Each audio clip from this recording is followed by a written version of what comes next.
A igreja não é só um lugar. A igreja pode estar em sua casa, em sua sala, seu escritório, em seu colégio, pode estar em seu carro, em sua família. A igreja é você.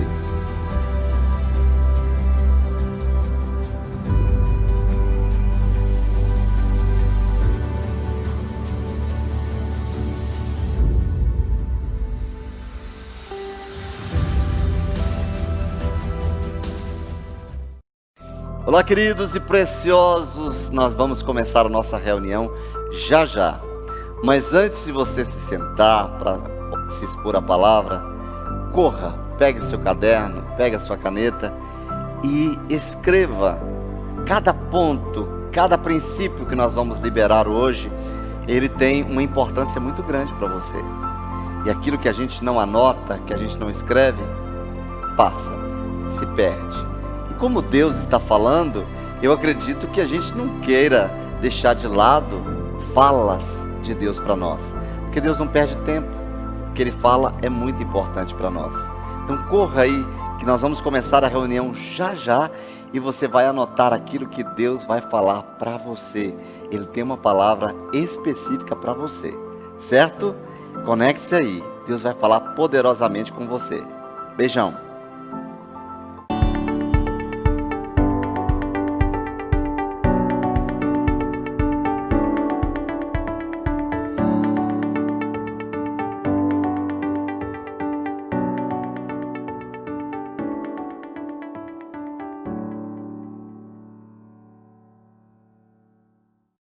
Olá, meu querido e precioso, noite de paz para você neste domingo maravilhoso, em que eu tenho a convicção de que as misericórdias do Senhor se renovaram sobre a sua vida.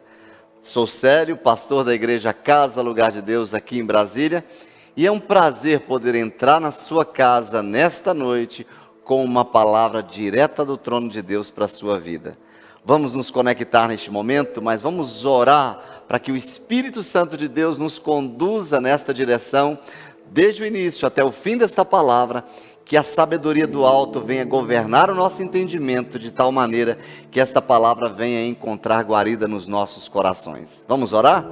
Pai, nós queremos bendizer o Teu nome, por esta fidelidade da parte do Senhor, em entregar para nós uma palavra que vem justamente para suprir as nossas carências. Nós, homens, fazemos planos, mas a resposta certa vem do Senhor. E nesta hora nós nos expomos à Tua palavra, à unção do Teu Espírito, e temos a convicção de que a Tua palavra ela vem para transformar as nossas vidas. A unção sobre nós, ela quebra todo o jugo. E nesta hora nós clamamos ao Espírito Santo de Deus. Conceda-nos espírito de revelação, espírito de sabedoria, espírito de conhecimento, de tal maneira que não seja sabedoria humana, mas que possamos, ó Deus, nos conectar com o coração do Pai, e a vontade do Pai venha a ser estabelecida nesta hora. Governa o nosso entendimento, e nós, no final desta reunião, nós queremos glorificar ao Senhor, por tudo que o Senhor fará através dessa palavra nas nossas vidas. E nós já te agradecemos por tudo que o Senhor vai fazer nesta noite, nas nossas vidas, que tudo seja para a glória exclusiva do nome de Jesus. Amém, amém e amém. Que maravilha, queridos! Hoje eu quero falar sobre o nosso pai da fé. Aí você pode dizer, mas pastor, nós falamos sobre Abraão dias atrás. Sim, falamos de Abraão, mas hoje nós queremos ir por uma nova vertente, por uma nova linha. Nós falamos no domingo passado sobre a necessidade da gente preparar a lenha para não permitir que o fogo cesse no altar. Hoje nós vamos falar de altares, mas uma outra perspectiva. Hoje nós vamos falar deste pai da fé, um homem de altares. Sempre quando eu faço a leitura de Gênesis, eu sempre, na narrativa ali da história de Abraão, eu sempre observo e sempre destaco, em cada ponto, em cada posição, em cada partida de Abraão, um levantar de altar. E aquilo me ensina muito, e é isso que eu quero trazer para você hoje como ensinamento, desses 5 altares que Abraão levantou desses 5 altares que ele erigiu na sua caminhada rumo ao cumprimento das promessas de Deus em sua vida. A espetacular vida de Abraão, como modelo da vida de fé e do crescimento espiritual, ela pode ser vista em vários ângulos. E eu quero enfocar aqui uma marca distintiva dos altares em sua jornada, na sua peregrinação espiritual, tanto no crescimento de sua visão de Deus, quanto no crescimento e formação do caráter de Deus no seu homem interior. E isso Deus quer falar conosco também nesta noite. Além da gente crescer na nossa jornada, na nossa peregrinação espiritual, no nosso crescimento da visão de Deus, mas também na formação do nosso caráter. Este é o cuidado de Deus, esse é o desejo de Deus em se manifestar em nós, trabalhando primeiro em nós, para depois trabalhar na vida de outras pessoas. Nós estamos falando de um homem que experimenta de um processo de renúncia desde o início do seu chamado. Mas quem foi Abraão? Eu quero trazer uma breve introdução, a fim de que você possa situar nesta noite e entrar naquele ponto em que eu quero destacar nesta noite para nós. Abraão foi filho de Terá, e sua família era natural de Ur dos Caldeus, localizada na Mesopotâmia. E após a morte do seu irmão, do irmão de Abraão, a família saiu de Ur em direção à terra de Canaã. Eles foram até Harã e habitaram ali, segundo Gênesis 11, versículo 31. Tanto Ur quanto Harã eram cidades pagãs e centros de adoração ao Deus da lua. No capítulo 12 de Gênesis, inicia ali um projeto fantástico. Inicia Deus já chamando Abraão e entregando para ele as suas promessas. E a Bíblia nos mostra Deus convocando Abraão para que ele saísse do meio daquele cenário do paganismo. Cenário do paganismo? Sim. Ele deveria deixar a sua parentela, partir para uma terra prometida pelo próprio Deus. E com 75 anos, ele partiu em direção de Canaã, levando consigo a sua esposa Sarai, seu sobrinho Ló, seus servos e os bens adquiridos. Inicialmente, Abraão, ele era chamado Abrão, que significa pai exaltado ou grande pai. Já em Gênesis, no capítulo 17, o nome de Abrão é mudado para Abraão, dando uma ênfase à ideia de exaltação, significando pai de muitos ou pai de nações.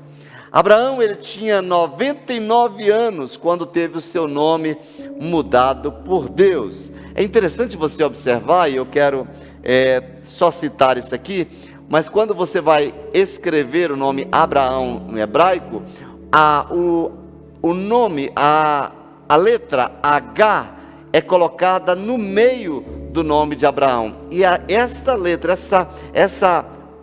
é colocada ali como um sinal onde o próprio Deus colocaria o nome dele dentro do nome de Abraão. Ela traz a explicação do nome Iavé com aquela letrinha H no meio da palavra, no meio do nome de Abraão, colocando ali que Deus estaria no meio dele, que Deus estaria conduzindo. Essa foi a aliança que ele fez com Abraão, colocando o seu nome no nome de Abraão.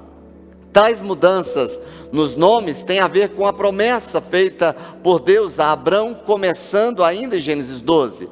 E depois, já no capítulo 15 de Gênesis, Deus promete a Abraão que ele seria pai, e que seu servo Eliezer não seria o herdeiro da sua casa, e a sua descendência seria incontável como as estrelas dos céus. E eu quero só citar aqui, logo no início de Gênesis, as promessas que Deus faz a Abraão. Eu farei de você um grande povo e te abençoarei. Receba também para você essa palavra: tornarei famoso o seu nome, será abençoado. Abençoarei os que te abençoarem e amaldiçoarei os que os amaldiçoarem.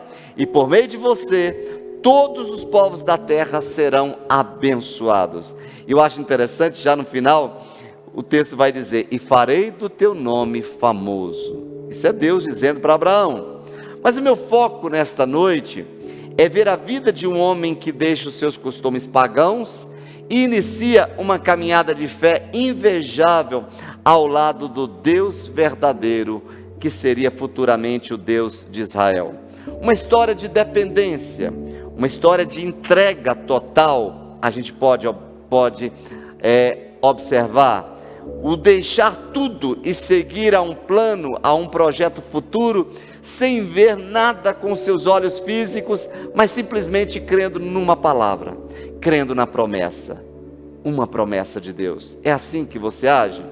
Quando Deus fala com você, você segura nesta palavra ou você quer ver as coisas com seus olhos físicos? Isso não é fé.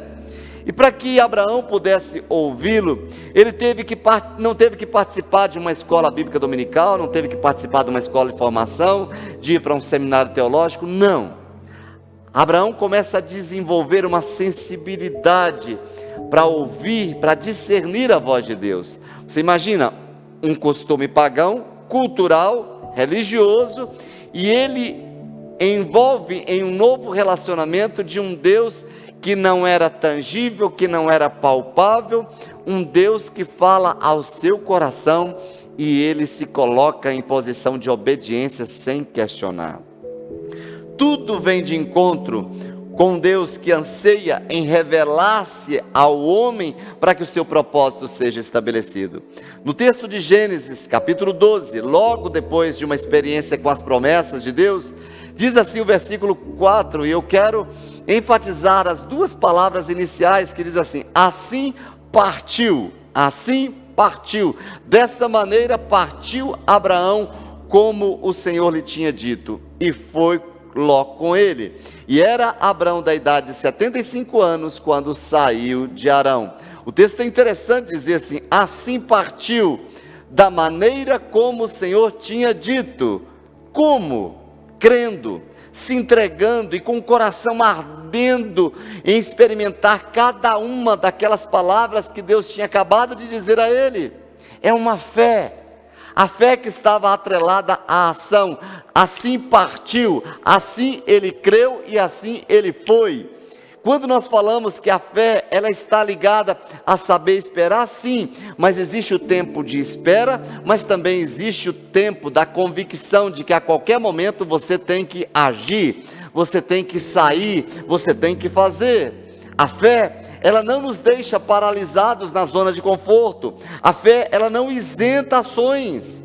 Na verdade, a fé, ela pede ações atreladas aos comandos, às direções de Deus.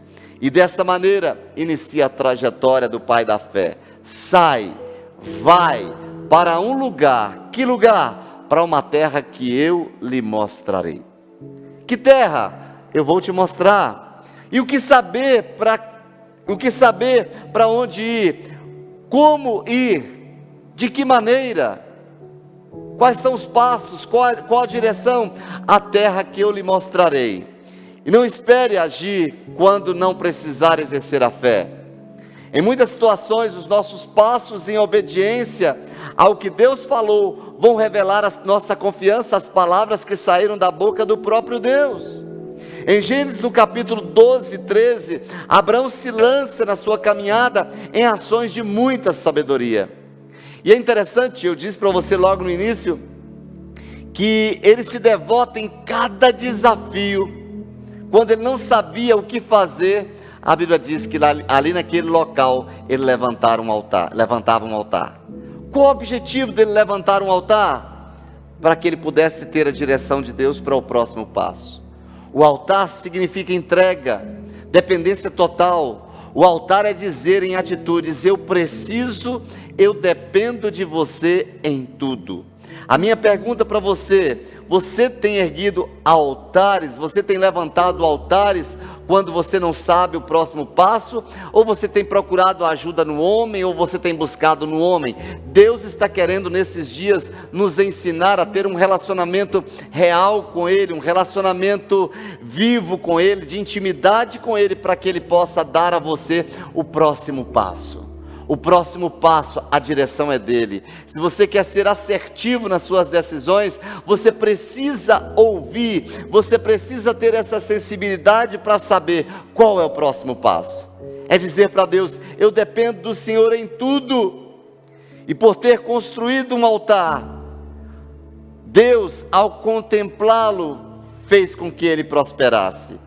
Construir um altar é levantar um memorial para Deus. E saiba que todos aqueles que levantam altares, todos os homens e mulheres de Deus que levantam altares, eles conseguem prosperar. A palavra altar significa lugar de sacrifício. Para o cristão, mais do que um lugar, o altar, ele significa uma atitude. Para o cristão, é mais do que um modo religioso, significa uma ação movimentada, uma ação em crer que haverá ali uma manifestação divina para uma direção que você precisa. Um altar, ele é um símbolo nas escrituras de adoração e de consagração. Nós não edificamos um altar para nós. O altar é para adorar a Deus, é para oferecer sacrifícios a Ele, é para invocar o seu nome. Vários foram os altares construídos na Bíblia. E já em Gênesis, logo no início, nós vemos ali Abel levantando um altar de adoração. Em Gênesis 4, o altar de Noé, logo depois de sair da arca, depois que o dilúvio cessou, que a terra secou, Noé sai daquela arca, junta sua família e levanta um altar de gratidão a Deus. O altar de Isaque, filho de Abraão, consequentemente, o filho vendo a vida de altares do pai, a vida construída através de altares do pai, ele disse: meu pai prosperou porque construía altares. Então, da mesma maneira que meu pai foi um construtor de altares, da mesma maneira que meu pai levantou altares, eu também terei a minha vida levantando altares ao Deus do meu pai. Também Jacó, o altar de compromisso, ele fez um voto a Deus, ele comprometeu-se em servir a Deus e devolver fielmente os dízimos. E por causa disso, Jacó prosperou e abençoou a muitas pessoas.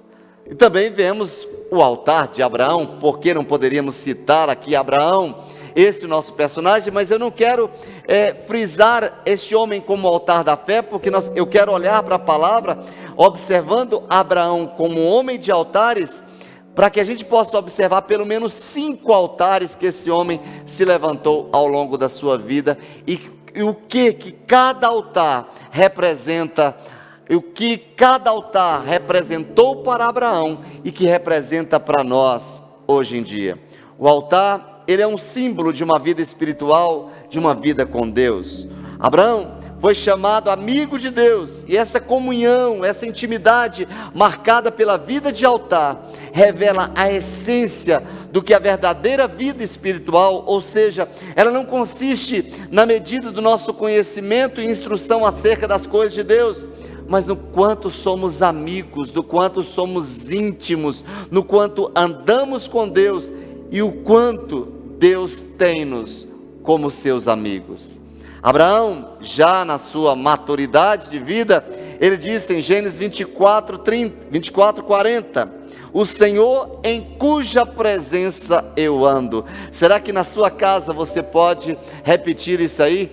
O Senhor em cuja sua presença eu ando, ou seja, eu acordo com o meu Deus, eu durmo com o meu Deus, eu vou para a mesa com o meu Deus, eu vou para o trabalho com o meu Deus, eu vou para a faculdade com o meu Deus, eu vou para o colégio com o meu Deus, em todos os lugares por onde eu ando, Ele está comigo, o Senhor cuja presença eu ando, expressando assim a qualidade e a própria essência de toda a vida espiritual. Pois bem, vamos olhar, vamos observar esses altares, esses 5 altares que Abraão levantou, e trazer o significado, o que cada um deles representa e o que cada um deles pode nos ensinar nessa noite. O primeiro altar que Abraão levantou foi o altar da revelação. Eu repito, altar da revelação. Em Gênesis, no capítulo 12, versículo 7, diz assim o texto: e apareceu o Senhor a Abraão e disse: à tua descendência darei esta terra. E edificou ali um altar ao Senhor que lhe aparecera, que lhe revelara, que se mostrou. Interessante, você pode observar que toda a revelação, ela é o pontapé inicial na nossa jornada cristã. Nós não teremos firmeza na nossa jornada cristã se não tivermos revelação de quem Deus é e da nossa posição em Deus. A revelação fala de iluminação, de luz, de direção. Como andaríamos no mundo da fé sem ter uma direção? Como saber que terra o Senhor quer nos levar se não tivermos uma revelação? Como Abraão poderia entender a terra que eu te mostrarei sem uma revelação daquilo que Deus queria trazer para ele? Por mais que os caminhos sejam obscuros aos olhos físicos, mas a revelação ela nos coloca em passos firmes diante dos improváveis acontecimentos. Podem ter acontecido improváveis situações na caminhada, na trajetória de Abraão? Sim. Mas o que sustentou a sua caminhada foi a revelação daquilo que Deus lhe apresentou. Foi o mostrar de Deus, foi o abrir das cortinas dos olhos da fé para que Abraão pudesse continuar. O primeiro altar, ele foi edificado em Siquém, e podemos chamá-lo de altar da revelação. E Deus revelou-se a Abraão, e diz o texto, apareceu o Senhor a Abraão. Que nesses dias que Deus venha trazer uma aparição, que Deus venha se revelar a você como nunca, a fim de que os olhos do seu entendimento sejam iluminados do pleno conhecimento da sua vontade. Mesmo com as promessas, Abraão precisava ter a consciência dessa revelação. A Bíblia fala de um Deus que se revela. O Deus apresentado nas Escrituras Sagradas não tem prazer em se envolver num jogo de esconde-esconde com os seus filhos. Deus é aquele que quer se revelar a mim e a você a cada novo dia. Ele quer ter prazer de caminhar comigo. Ele quer ter prazer em sentar e tomar um café comigo e dar os próximos planos e trazer os próximos passos para a minha caminhada, a fim de que ela seja de sucesso. Deus não brinca de esconde-esconde com você. Deus quer se revelar a você, você que é filho, o Pai quer se revelar a você. Um dos propósitos da autorrevelação de Deus é se fazer conhecido. Ele quer saber Ele quer que saibamos mais a respeito da sua pessoa, da sua vontade em nossa vida, dos seus propósitos para o seu povo, dos seus atributos. Não é sem motivo que por meio do profeta Jeremias, Deus disse que a glória do homem consistiria em conhecê-lo. Inclusive, ele receberia um coração com condições para tal, porque isto é algo que agrada o coração de Deus. Agrada a Deus. Deus quer se revelar a você, que neste dia, que nesta noite, que nessa semana que se segue, você possa ter uma revelação daquilo que Deus é e do seu propósito em sua vida.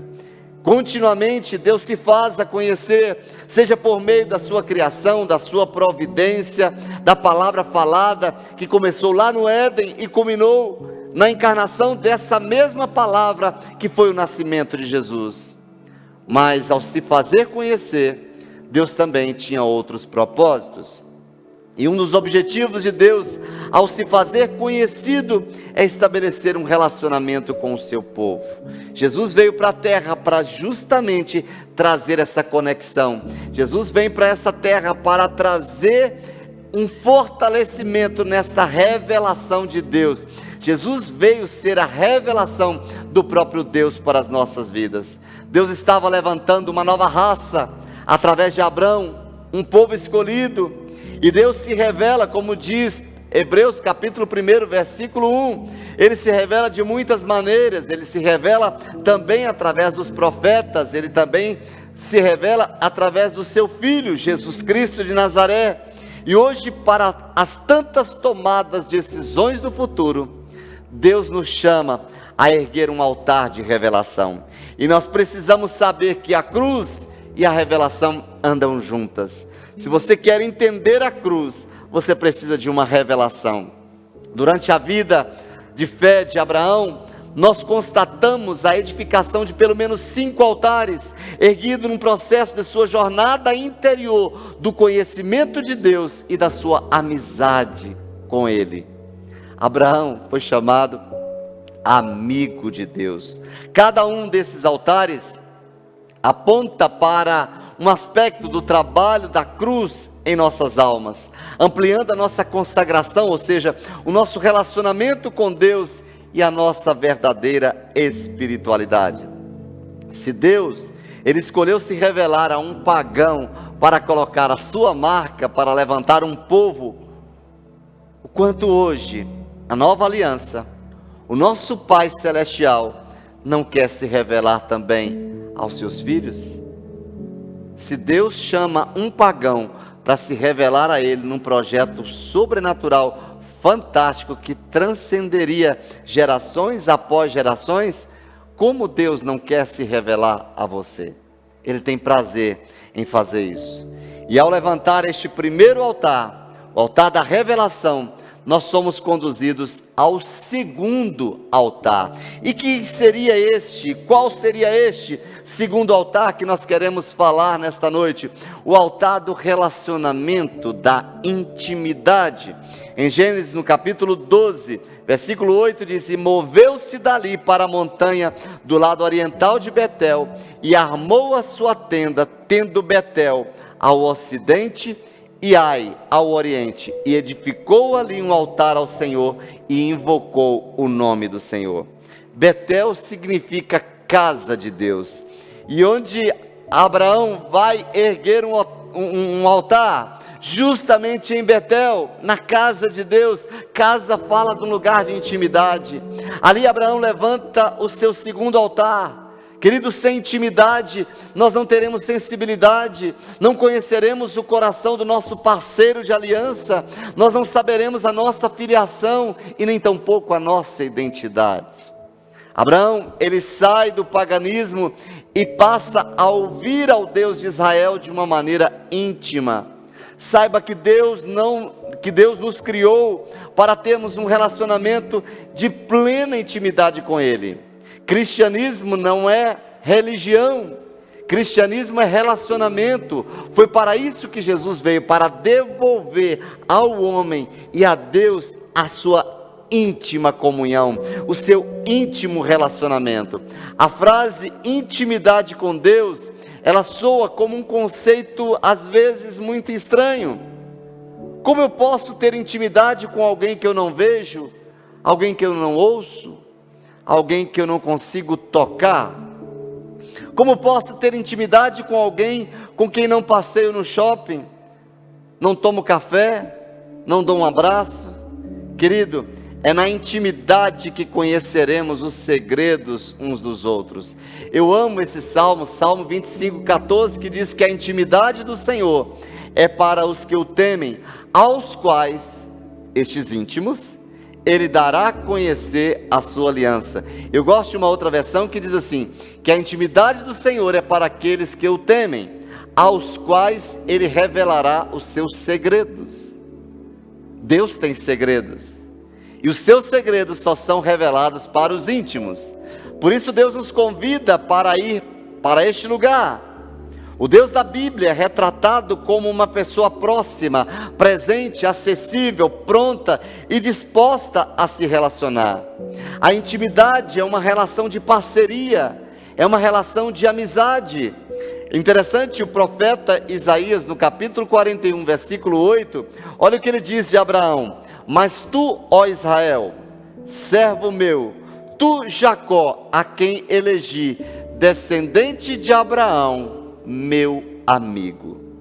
Descendente de Abraão, meu amigo. Que eu e você, todos nós, possamos ser encontrados como amigos de Deus. E hoje, como podemos levantar este altar de intimidade? A Bíblia apresenta pelo menos 3 passos básicos, simples, para termos intimidade com Deus. E o primeiro passo para a intimidade com Deus é crer no seu Filho Jesus Cristo de Nazaré como Senhor e Salvador da sua vida. No Evangelho de João, capítulo 14, versículo 6, diz o texto: Disse Jesus: Eu sou o caminho, a verdade e a vida. Ninguém vem ao Pai senão por mim. Só há um caminho em que eu posso me tornar íntimo com o Pai. Só há um caminho em que eu posso me achegar ao Pai, a saber, Jesus Cristo de Nazaré. Ele é a ponte, Ele é o mediador entre Deus e o homem. O segundo passo para uma intimidade com Deus é a obediência. Quem obedece a Jesus demonstra que o ama.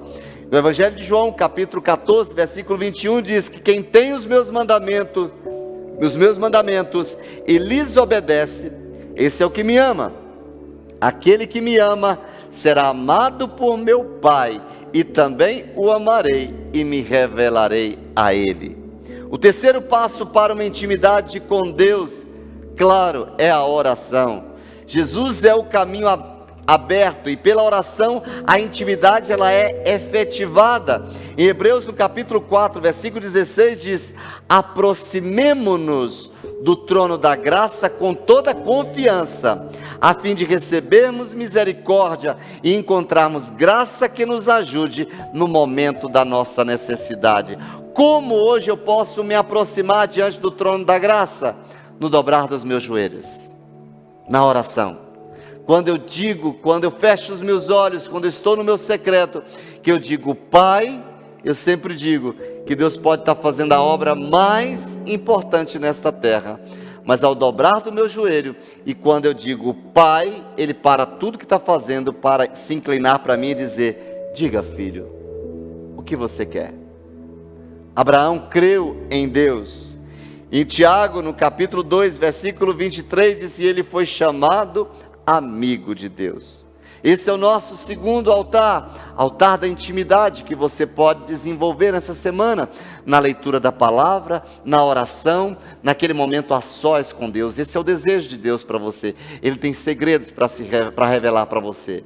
Ele tem coisas que Ele quer mostrar para você, que Ele não vai mostrar para ninguém. Mas o terceiro altar é o da consciência do poder do nome. Eu repito, da consciência do poder do nome. Em Gênesis 13, versículo 4, diz o texto: até o lugar do altar que outrora ali tinha feito, e Abrão invocou ali o nome do Senhor.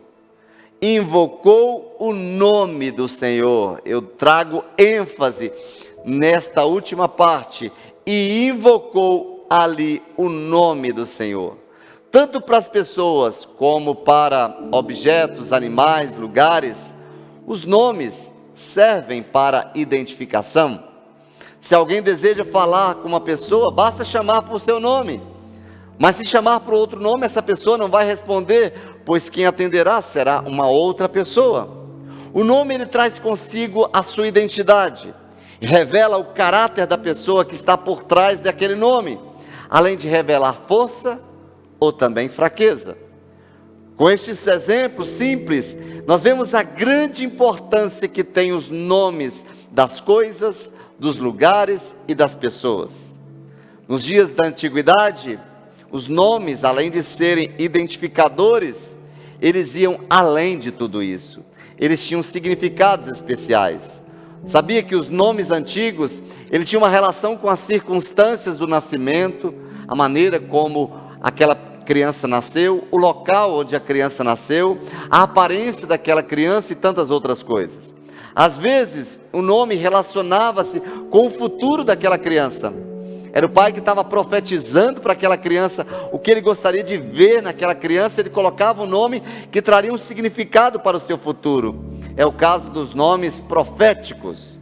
E muitas vezes o nome representava a personalidade do indivíduo. Assim, o nome da pessoa era algo muito importante, era digno de honra, representava o caráter do indivíduo, representava o próprio indivíduo. E interessante que o próprio Deus mudou o nome de Abrão para pai da exaltação para Abraão. De pai da exaltação para Abraão, pai da multidão, ou pai de multidões. Deus troca o nome de Sara, também coloca o H no final, o H no meio de Abraão, dizendo que Deus, o nome de Deus estava ali, e também ali coloca o H no nome de Sara, que deixa de ser princesa para ser mãe de nações. Abraão, ele descobriu a força de invocar o nome de Deus na sua trajetória. Ele sabia que para cada situação que ele iria enfrentar, haveria um grande poder a seu favor quando ele clamasse por este nome. Em Êxodo, no capítulo 20, versículo 7, diz assim: não pronunciarás em vão o nome do Senhor teu Deus, pois o Senhor não deixará impune aquele que pronunciar o seu santo nome em vão. Há uma reverência por trás do nome de Deus que faz parte do decálogo, e o cuidado para não pronunciar o nome de Deus em vão, queridos, para não banalizar, para não tornar sem efeito. E é importante notar que Deus não especificou na sua palavra que existia apenas um nome exclusivo pelo qual ele deva ser adorado.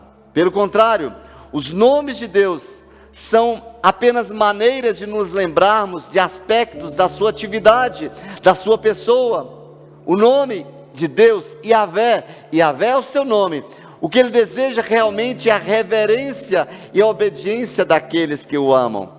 Vários são os nomes de Deus na Bíblia, e eu trouxe alguns aqui para você conhecer. Por exemplo, em hebraico, Yahvé Shammah significa que o Senhor está presente. El Shaddai, que significa o Deus Todo-Poderoso. Yahvé Raá, o Senhor é o meu pastor. Yahvé Jireh, o Deus proverá. Yahvé Tsekenu, que significa Deus justiça nossa. Yahvé Shalom, o Senhor da paz. Então, quando nós estamos orando de Senhor, Tu és o Senhor da paz, nós estamos dizendo, Tu és Yahvé Shalom. Quando falamos, Senhor, Tu és a nossa justiça, estamos dizendo, Yahvé, Tu és Yahvé Tsekenu. Quando dizemos, Senhor, Tu proverás, Tu és Yahvé Jireh, aquele Deus da provisão, Tu és o meu Yahvé Raá, Tu és o meu pastor. Então, o nome, ele traz consigo um poder. Em Gênesis 13, versículo 4, diz o texto: até o lugar do altar que outrora ali tinha feito, e Abrão invocou ali o nome do Senhor. O que significa invocar o nome do Senhor? Alguns cristãos pensam que invocar o Senhor é o mesmo que orar a Ele. Mas sim, invocar é uma espécie de oração, mas não é simplesmente orar. Na palavra hebraica, para invocar o nome, é bradar o nome, é clamar o nome, é gritar pelo nome. E a gente faz muito isso. No nome de Jesus há salvação, no nome de Jesus há poder, no nome de Jesus há cura. Senhor, Teu nome está sobre esta nação brasileira, o Teu nome está sobre a minha família, o Teu nome está sobre a minha casa. Quando nós falamos que o nome de Jesus, o nome de Yahvé está sobre a nossa casa, sobre a nossa finança, sobre as nossas famílias, sobre a nossa nação, nós estamos trazendo a própria presença de Deus. A palavra grega usada para invocar significa invocar uma pessoa, chamar uma pessoa pelo nome. Em outras palavras, é chamar audivelmente uma pessoa pelo nome. Embora a oração possa ser silenciosa, o invocar precisa ser audível. Dois profetas do Antigo Testamento ajudam-nos a ver o que significa invocar o Senhor. Jeremias nos diz que invocá-lo significa clamar a Ele, como diz Lamentações 3, 55 a 56. Isaías fala para nós, nos diz que invocar é tirar com alegria águas das fontes de salvação. A minha pergunta para você hoje é: a quem você tem invocado? A quem você tem chamado para ajudá-lo? Talvez pelo fato de estar clamando a alguém que não tem poder para o que você precisa, você nunca será ouvido, nunca será atendido. Preste atenção nesta noite, veja o porquê dessa situação que ainda não se resolve. Será que você tem clamado pelo nome certo? Será que você tem chamado pelo nome de Yahvé? Será que você tem chamado o nome de Yeshua, que é o nome de Jesus em hebraico? Será que você tem chamado pelo nome de Jesus? Elias, diante dos profetas de Baal, tem uma passagem interessante em 1 de Reis, no capítulo 18. E no versículo 24 ele enfatiza, ele diz: então invocai o nome do vosso Deus, e eu invocarei o nome do Senhor, ou o nome de Yahvé, que é no original. e há de ser que o Deus que responder por meio de fogo, esse será Deus. E todo o povo respondeu dizendo: é boa esta palavra. E nós sabemos o que aconteceu.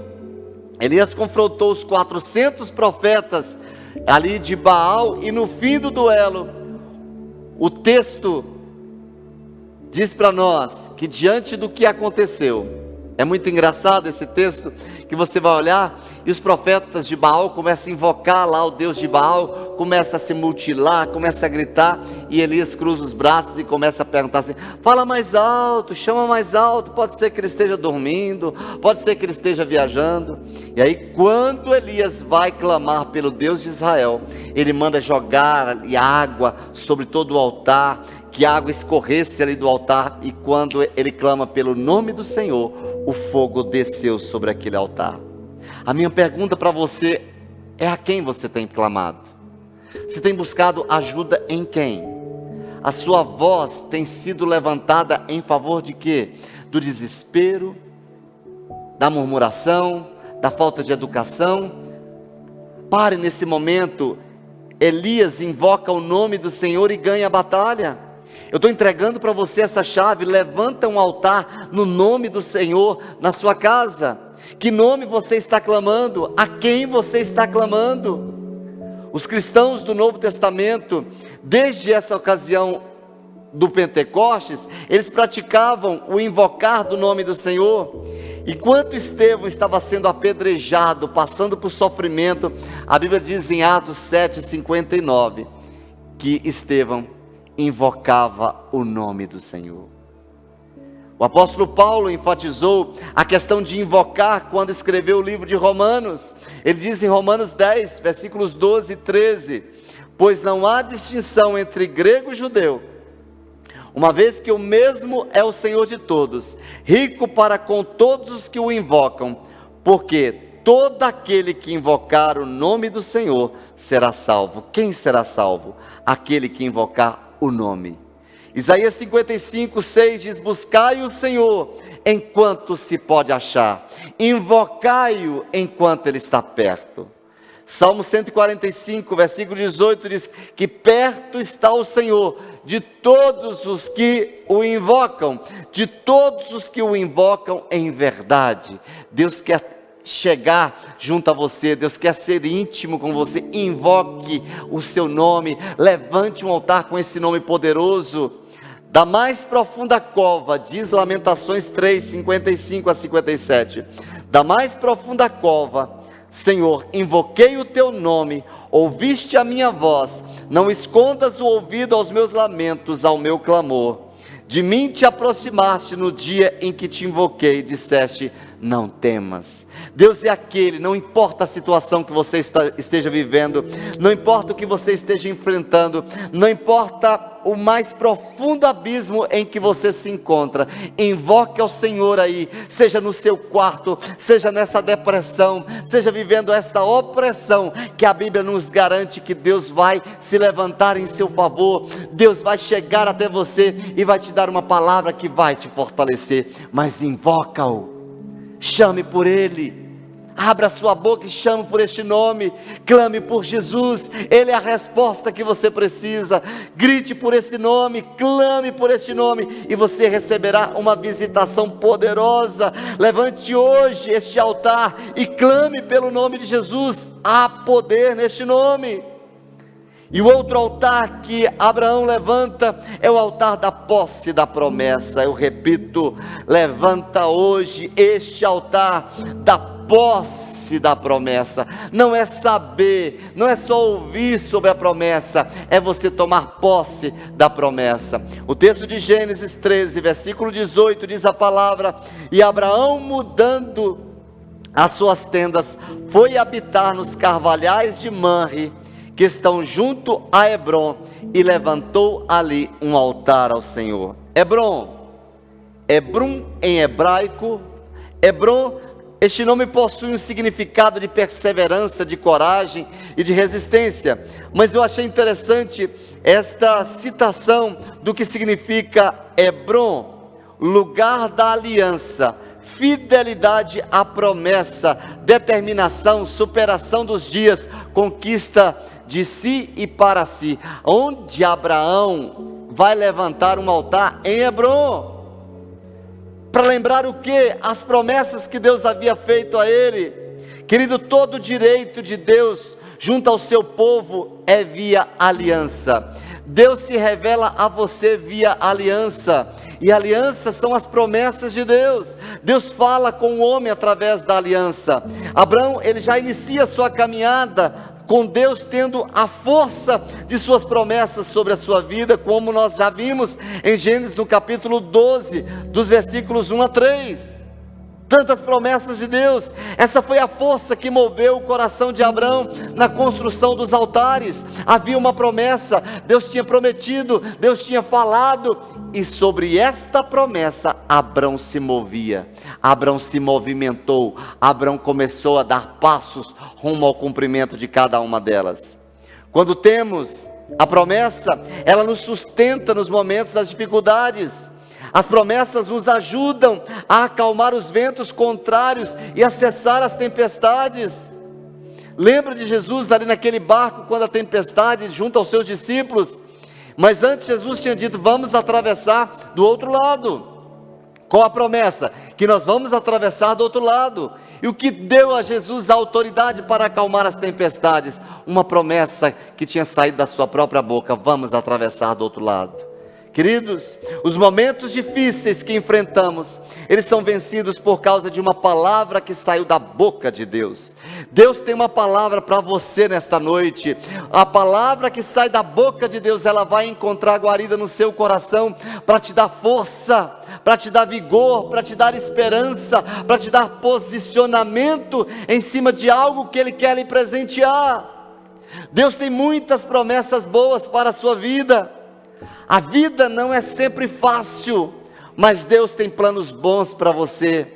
Ele quer o seu bem em meio às tantas promessas que Ele tem para a sua vida. Promessas, a Bíblia diz que tem mais de 8.000 promessas.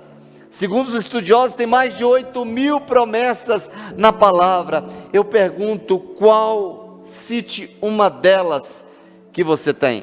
Cite uma delas que você se lembra. Se você não se lembra da promessa, você vai reivindicar o quê? Se você não se lembra da promessa, se você não lê a Bíblia, se você não conhece a palavra, para onde você vai? Em que direção você vai seguir? Como você vai orar dizendo a Deus, Senhor, Tu me disseste pela Tua palavra. Assim que eu oro, Pai, a Tua palavra diz, ou seja, o Senhor me prometeu, e a Bíblia diz que Deus não é homem para que minta, e nem filho do homem para que se arrependa. Se o Senhor falou, Ele vai fazer. Algumas promessas, promessa de salvação, Deus tem promessa para você de salvação. 1 João 2,25, e esta é a promessa que Ele mesmo fez, a vida eterna, Ele fez. Vamos viver a vida eterna. Quando? Se eu recebo a Jesus como meu Senhor e Salvador, este é o passo primeiro, eu tenho a vida eterna.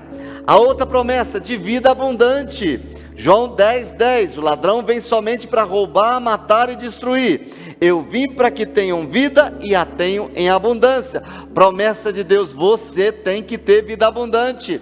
É promessa de Deus para você. A outra promessa que poderíamos citar, que Ele viria para morar em nós, através do Espírito Santo de Deus. Imagina que maravilha, Deus morando em mim, Deus morando em você, é uma promessa. Lucas 11,13 diz assim, pois se vós, sendo maus, sabeis dar boas dádivas aos vossos filhos, quanto mais dará o Pai Celestial, o Espírito Santo, àqueles que lhe o pedirem. É o Espírito de Deus habitando em nós, é promessa de Deus, que Deus enviaria para mim, Deus enviaria para você o Espírito Santo de Deus. Mas também é promessa de Deus para nós, a provisão de todas as nossas necessidades. Mateus 6, 31 a 33 diz, portanto, não vos inquieteis dizendo o que comeremos, ou que beberemos, ou com que nos vestiremos, porque os gentios é que procuram tais coisas. Quem procura tais coisas? Aquele que não tem promessas de Deus. Aquele que está desesperado procura isso, o que comeu, o que bebeu, o que vestir. Aí o texto diz, é Jesus dizendo, pois vosso Pai Celeste sabe que necessitais de todas elas. Isso é coisa comum, coisa necessária. Buscai, pois, em primeiro lugar o seu reino e a sua justiça, e todas essas coisas serão acrescentadas. Queridos, Deus se interessa por cada parte da sua vida. Quando você se dedica a agradar a Deus, Ele cuida das suas necessidades. As promessas de Deus para Abraão não foram uma bênção só para ele, mas a Bíblia diz que foi para Abraão e toda a sua descendência. Hoje eu e você somos descendentes de Abraão, somos abençoados via Abraão, por causa da promessa de Gênesis 12, 1 e 2. Através deste pai da fé, todas as nações da terra foram abençoadas. Lembre-se disso, querido, que através da sua aliança com Jesus, as promessas de Deus feitas a Abraão e a sua descendência nos alcançaria. Queridos, este altar da promessa de Deus, que ele seja levantado na sua casa a partir de hoje, que a sua oração mude, que ao orar orações de lamentações, você possa orar diante de Deus dizendo: Senhor, tu disseste isto, a tua palavra diz isto, e em cima disto eu tenho certeza que o Senhor fará, porque o Senhor é fiel.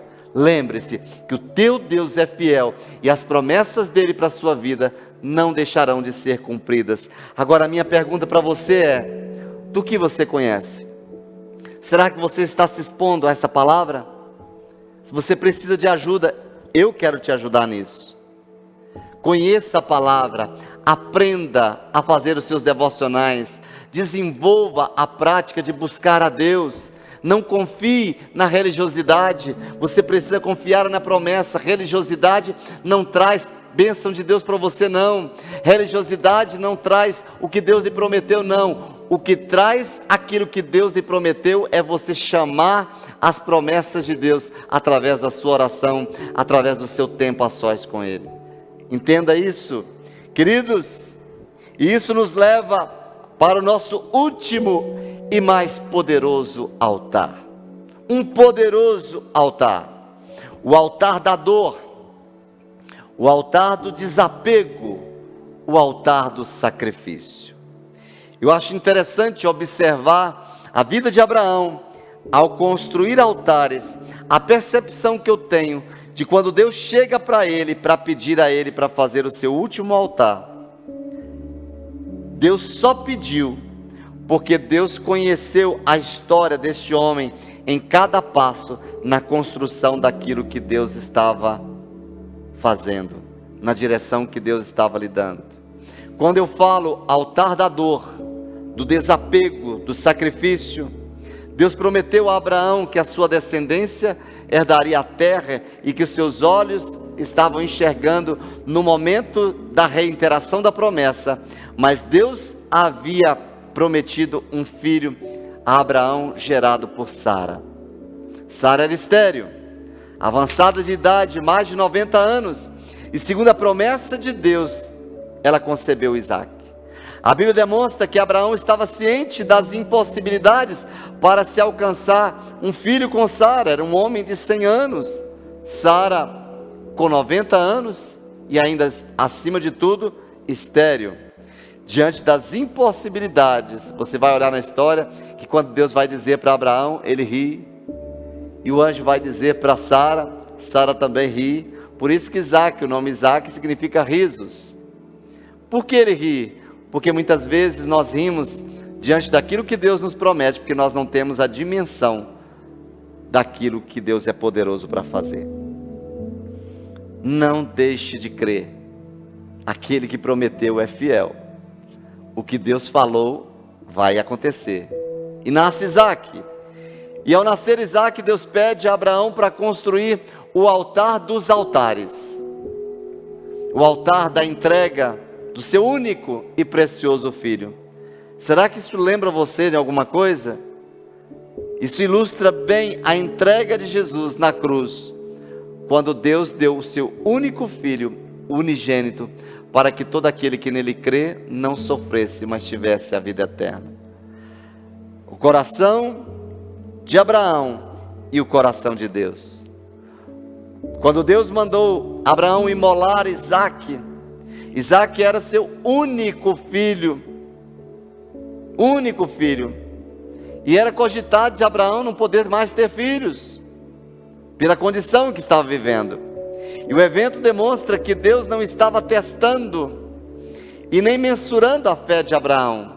Deus não estava pondo a fé de Abraão à prova, uma vez que ele já havia sido justificado por Deus. Deus não estava em dúvidas quanto à fé de Abraão quando submeteu a esta prova. O que Deus pretendia então com essa provação? O que Deus queria ensinar para Abraão? O que Deus queria realizar na vida de Abraão? Com a provação, Deus estava cuidando de Abraão. De que maneira? Pedro nos ensina sobre isso na sua primeira carta, no capítulo 1, versículo 7, e no capítulo 4, dos versículos 12 a 14. Diz assim o texto: e essas provações não são para que a vossa fé, é Deus dizendo para você, esta provação que você está passando é permissão de Deus, sabe para quê? Essas provações são para que a prova da vossa fé, muito mais preciosa do que o ouro que perece, embora provado pelo fogo, redunde para louvor, glória, honra e na revelação de Jesus Cristo. Ou seja, Deus está dizendo, tudo que você está passando, essa dificuldade que você está passando, Deus não está distante disso. Deus não está longe disso. Ele está permitindo para que você cresça, para que você amadureça e que você revele ali, que seja revelado o milagre na sua vida. E ao as pessoas verem este milagre na sua vida, todos possam perceber que toda a honra, toda a glória deve ser dada somente a Deus. Tudo que Deus quer fazer em nós é para que as pessoas possam olhar para nós, para que as pessoas possam olhar para você e dizer, só pode ser Deus. Este milagre que você espera, aguarde, não murmure, esteja no centro da vontade de Deus, esteja chamando as promessas de Deus, na hora certa vai acontecer, e quando acontecer, as pessoas vão olhar para você e vão dizer, glória a Deus. Queridos, ao ser exigido o sacrifício de Isaque, Abraão ele teve que recobrar o seu filho dentre os mortos, confiado no poder de Deus. Diz Hebreus 11:19, Abraão julgou que Deus era poderoso até dentre os mortos o ressuscitar, e também em figura o recobrou. Abraão ele descansou na providência divina, pois o descendente sobre quem a promessa repousaria ainda estava por vir. Essa história só ilustra a vinda de Jesus Cristo para os nossos dias. Queridos, quando nós olhamos para a história, essa passagem impressionante sobre o altar dos altares, quando Abraão recebe o comando de oferecer o seu filho em holocausto, ele sai de manhã cedo, e eu fico imaginando se Abraão dormiu naquele dia, e a Bíblia diz que de madrugada ele sai com o seu filho, com os seus empregados, e chega em um determinado lugar, ele diz para os empregados, fique aqui, que agora eu e o meu filho subiremos, e o texto diz, que eu e meu filho subiremos, e depois de haver adorado, voltaremos para junto de vós. Uai, mas ele não seria sacrificado? Olha a fé de Abraão. Ele tinha tanta convicção de que mesmo que Isaque fosse morto naquele holocausto, Deus era poderoso para ressuscitá-lo. Não perca a sua fé. E é interessante quando Isaque chega e diz assim, pai, eis o fogo e a lenha, mas onde está o cordeiro para o holocausto? E respondeu Abraão, e ele chama pelo nome de Yahvé-Jireh. Ele diz, Deus proverá para si, meu filho, o cordeiro para o holocausto. E seguiam ambos juntos. O mais impressionante em Abraão não foram seus bens, foi o seu caráter de uma pessoa obediente a Deus. E ele nos sinaliza em sua atitude como se alcança isso. E é este o nosso olhar nessa noite. Abraão, ele entendeu o valor e a importância de cada altar construído. E por isso ele foi chamado o pai da fé. E hoje, Deus nos chama para erguer altares em nossas vidas, diante de cada desafio. A cada desafio, um altar. Em cada tribulação, um altar. Em cada ensinamento, um altar. Em cada manhã, um novo altar. Ao andar pelas ruas, construindo altares. Diante das conquistas, um novo altar. Se em casa, na rua, no trabalho, onde você estiver, erga os seus braços. Se coloque diante de Deus, assim como Abraão se colocou diante de Deus, se colocando nessa condição de diante de cada desafio, construir altares. Eu quero trazer essa palavra para você nesta noite, dizendo: não esmoreça diante dos desafios, não perca a sua fé diante dos desafios, não perca o que Deus tem preparado para você diante dos desafios. Construa altares. Queridos, erga seus braços, se seja a continuação de nosso pai Abraão, sejamos construtores de altares, e é este o caminho para vivermos todas as promessas de Deus. Assim como Abraão, sejamos nós, homens e mulheres, construtores, levantadores de altares. Espero que Deus tenha falado ao seu coração nesta noite através dessa palavra. E eu quero orar por você. Vamos orar juntos nesta hora, invocando o poder deste nome. Pai, nós queremos bendizer o teu nome por esta palavra, crendo, ó Deus, que o Senhor ministrou ao nosso coração. A fé, ela nos transporta para esse lugar da realização. Ajuda-nos, Espírito Santo, ao longo dessa semana, de tal maneira que possamos em cada desafio dobrar os nossos joelhos e erguer a nossa voz diante do trono da graça, sabendo, ó Deus, que as promessas que o Senhor fez para nós, elas são fiéis e verdadeiras.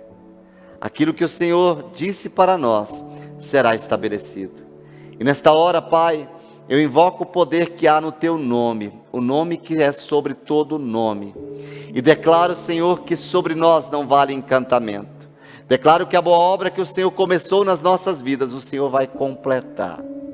Nesta hora, teu Espírito, ó Deus, venha me possuir nesta hora, nessa intercessão em favor dos teus filhos. Nesta hora, na autoridade do nome de Jesus, eu quero declarar que sobre esta família não vale encantamento. Que qualquer projeto do inferno, tentando minar, ó Deus, tentando destruir as promessas de Deus junto a esta família, sejam cancelados agora todos esses projetos na autoridade do nome de Jesus. Pai, eu me levanto mediante a autoridade que o Senhor me confere neste lugar, para declarar que o Senhor entra com provisão em cada família.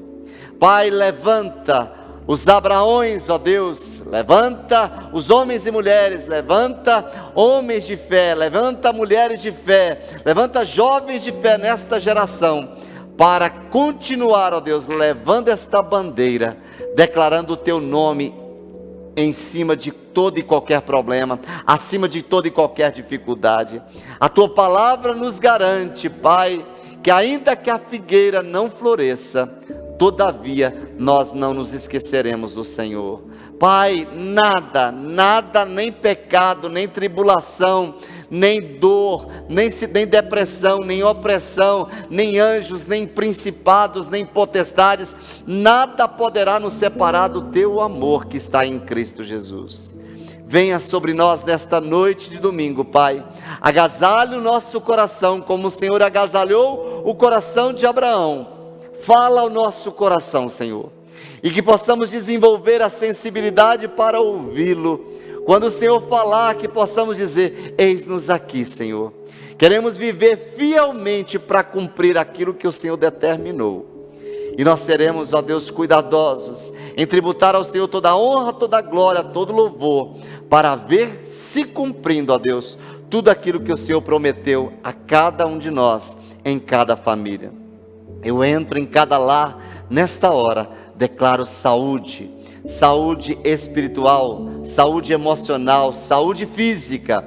Na autoridade do nome de Jesus, essa pessoa que se encontra enferma nesta hora, aplicamos o sangue de Jesus sobre a vida dela e declaramos que pelas pisaduras de Jesus ela é sarada na autoridade do nome de Jesus. Pai, nós declaramos, ó Deus, que todo projeto do Senhor, que ele seja estabelecido nesta família, que venha, Senhor, portas de emprego, que venha provisão financeira sobre esta casa, e o Senhor possa estabelecer esta família por objeto de louvor ao teu nome, na autoridade do nome de Jesus. Em nome de Jesus, amém, amém e amém. Queridos, seja fortalecido por esta palavra, estude, escreva, declare essa promessa, que a boa obra que Deus começou na sua vida, Ele vai completar. Que Deus te abençoe. Um forte abraço do seu pastor, um cheiro do seu coração e até breve, em nome de Jesus. A igreja não é só um lugar. A igreja pode estar em sua casa, em sua sala, seu escritório, em seu colégio, pode estar em seu carro, em sua família. A igreja é você.